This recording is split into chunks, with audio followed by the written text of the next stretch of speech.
salam sejahtera. Memperkenalkan diri saya terlebih dahulu. Saya Nasrullah bin Hanuddin, pengacara anda pada petang ini dalam rancangan Temu Bual eksklusif bersama yang berbahagia Datuk Haji Fakhruddin bin Haji Ghazali yang bersiaran di studio Rancas TV. Jadi untuk pengetahuan semua, saya bersama dengan Datuk Haji Fakhruddin. Jadi Assalamualaikum Datuk. Waalaikumsalam warahmatullahi wabarakatuh. Apa khabar Datuk? Terima kasih. Alhamdulillah sihat. Alhamdulillah. Jadi untuk pengetahuan Datuk di sini, saya ingin mengajukan beberapa soalan kepada Datuk. Tapi sebelum itu Datuk, bolehkah Datuk memperkenalkan diri terlebih dahulu kepada penonton di luar sana untuk mereka lebih mengenali Datuk? Alhamdulillah, terima kasih saya ucapkan pada Rancas TV. Dan hari ini saya bersama saudara Nasrullah yang pada saya seorang anak yang baik lagi cerdik, hebat, dapat menjadi pengacara, dan saya alhamdulillah dapat sampai ke SMK Ranca-Ranca ini. Jadi yang tadi rancang, bersyukur kerana saya punya amanah yang besar. Saya ketua pengarah pendidikan Malaysia. Jadi bila saya turun ke negeri, ke sekolah-sekolah, saya sendiri dapat menyelami apa yang berlaku di sekolah-sekolah dalam pendidikan anak bangsa kita. Jadi saya sebenarnya berpejabat di Putrajaya, Kementerian Pendidikan Malaysia, dan sebelum saya ketua pengarah, saya ialah timbalan ketua pengarah. Sebelum itu pengarah peperiksaan. Sebelum pengarah peperiksaan, saya pengarah pendidikan Negeri Sembilan, dan sejarah kerjaya saya bermula daripada seorang guru. Daripada situ bertugas di Jabatan Pendidikan Sembilan sebagai pegawai yang menguruskan peperiksaan selama 20 tahun. Jadi alhamdulillah, saya juga seorang pendidik dan pastinya sebelum ini seorang pelajar seperti anak-anak di SMK Ranca-Ranca juga. Jadi itulah sedikit sebanyak tentang latar belakang diri saya. Dari segi pengenalan Datuk pun telah membuatkan saya gerun. Belum lagi sampai soalan. InsyaAllah. Nanti awak pun akan jadi hebat macam saya, insyaAllah. InsyaAllah. Okay, baiklah, kita balik kepada soalan yang pertama ya Datuk. Pendidikan abad ke-21 menuntut pelajar menguasai kemahiran teknologi digital. Pada pandangan Datuk, bagaimanakah pihak sekolah dapat merealisasikan tuntutan kemahiran tersebut? Silakan Datuk. Pendidikan digital memang sangat penting. Hari ini kita tidak boleh lari daripada dunia teknologi. Sebab segalanya akan menjadi lebih mudah, lebih cepat, lebih berimpak tinggi. Jadi apa yang kita buat hari ini juga, ini semua berasaskan teknologi. Jadi kalau kita tidak ada apa-apa kemahiran, teknologi itu tidak dapat dimanfaatkan. Jadi sudah semestinya sangat penting. Dan apa yang penting, kita jangan menunggu teknologi datang kepada kita. Sebab kosnya bukan kecil, besar. Tapi yang penting ialah dengan teknologi yang ada pada kita, yang tu kita manfaatkan. Teknologi mudahnya, kita jangan tunggu handphone yang ada pada kita itu mengajar kita. Kita kena explore, belajar daripada apa yang ada dalam handphone itu. Saya sangat setuju. Kita mencari ilmunya, akhirnya mungkin kita nampak satu peranti yang mudah, tapi manfaatnya besar sekiranya kita mengetahui menggunakan teknologi itu. Berbeza dengan orang yang punya teknologi yang canggih tapi tidak mencari ilmu, tidak belajar, maka teknologi itu akan jadi sia-sia. Jadi bagi saya, teknologi digital sangat penting. Jadi gunalah apa yang ada, bermula daripada asas. Daripada situ akan timbul keyakinan kita akan memanfaatkan dia semaksimum yang mungkin. Jadi saya yakin di SMK Ranca-Ranca ini, bila saya sampai tadi, beberapa rakan-rakan Nasrullah sudah memegang gadget-gadget yang digital dan mereka sedang menggunakannya. Saya pasti SMK Ranca-Ranca akan menjadi contoh yang cantik dalam memanfaatkan teknologi. InsyaAllah apa yang kita bicarakan hari ini akan sampai ke seluruh pelosok negara dan dunia. Saya mengharapkanlah dengan teknologi. Ya, Datuk. Saya pun begitu bersetuju dengan pendapat Datuk. Kerana yang pertama, pada era sekarang ini, pada abad ke-21, teknologi semakin maju. Lebih lagi pelajar-pelajar sekarang ini kerap dan fasih dalam menggunakan teknologi. Jadi kata-kata yang Datuk berikan itu adalah sangat relevan lah kepada semua pelajar di luar sana. Jadi kita beralih kepada soalan seterusnya ya Datuk. Okey, silakan. Jadi pendidikan sangat penting kepada masa depan pelajar. kerana ia akan menentukan profesi kerjaya mereka. Pada pendapat Datuk, relevankah masih pendidikan yang berorientasikan peperiksaan? Silakan Datuk. Baik. Peperiksaan ini masih relevan dengan zaman. Kita tidak boleh tinggalkan peperiksaan.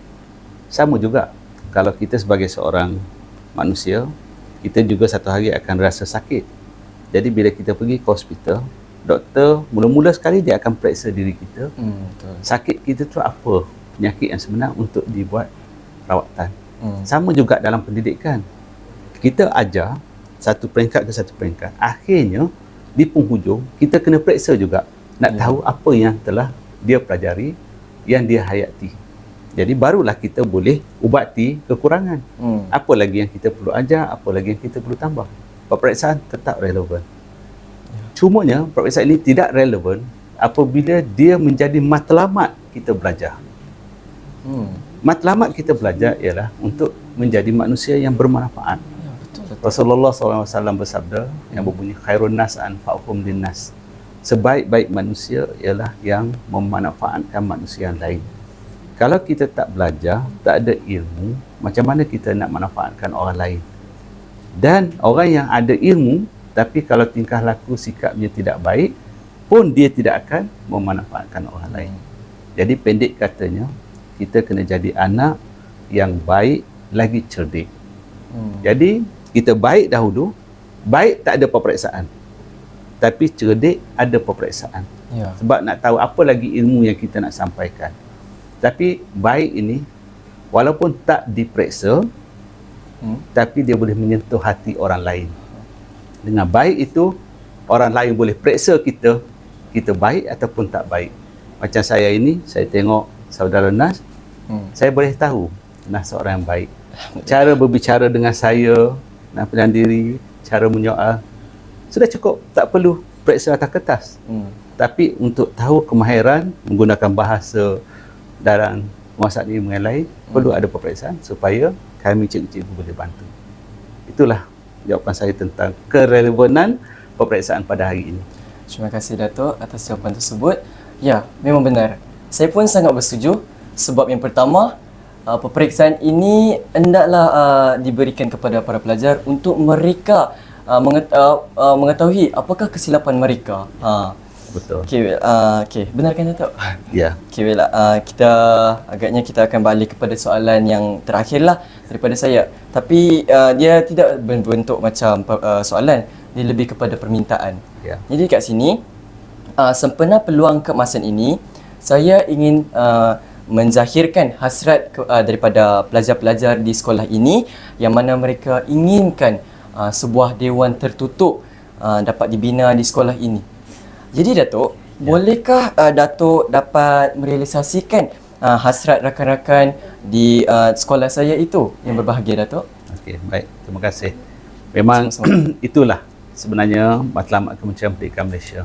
Seboleh yang mungkin nak beri kemudahan yang terbaik kepada anak-anak pelajar supaya mereka boleh melalui proses pembelajaran yang sempurna. Pastinya Dewan Terbuka itu sudah pun difikirkanlah untuk warga sekolah ini tempat yang boleh dilaksanakan pelbagai aktiviti untuk jadi anak yang baik lagi cerdik. Jadi pastinya pengetua sekolah ini sudah pun melalui proses permohonan dan sebagainya untuk mendapatkan peruntukan daripada Kementerian Pendidikan. Jadi teruskan permohonan itu, cuma dalam keadaan ada 10,000 buah sekolah seluruh negara ini, mungkin ada sedikit tempoh masa diperlukan. Jadi mungkin ada sekolah yang daif, yang sangat kritikal perlu diutamakan. Tapi kalau kita terus berusaha, insya-Allah, kalau tidak kerajaan yang memberikan dewan terbuka, mungkin satu hari nanti ada pihak yang melihat kejayaan anak-anak di SMK Ranca-Ranca ini cukup hebat, ada yang bermurah hati akan memberikan sumbangan untuk dibina dewan terbuka. Paling tidak akhirnya kalau SMK Ranca-Ranca ini melahirkan anak yang baik lagi cerdik, akan ada nanti seorang daripada pelajar sekolah ni yang baik, cerdik, kaya raya, jutawan, akan beri dewan terbuka itu untuk generasi yang akan datang. Itulah kehidupan yang sebenar. Okay, terima kasih Datuk atas jawapan tersebut. Saya pun juga mengharapkanlah yang hasrat kami, hasrat daripada pelajar-pelajar di sekolah ini dapat direalisasikan. InsyaAllah. Jadi nampaknya sedar tak sedar kita telah pun berada di penghujung rancangan. Sebagai penutup kata, ribuan terima kasih saya ucapkan kepada Datuk kerana sudi menemani saya pada petang ini dan serta kepada rombongan Datuk. Jadi kata-kata hikmah yang saya boleh berikan kepada pelajar-pelajar yang akan menduduki SPM pada tahun ini, kegagalan adalah bukan kegagalan, tapi kegagalan adalah kejayaan yang tertunda. Jadi, fikirkanlah. Untuk itu, sekian itu saja daripada saya. Saya Nasrullah bin Hanuddin. Assalamualaikum. Waalaikumsalam warahmatullahi wabarakatuh.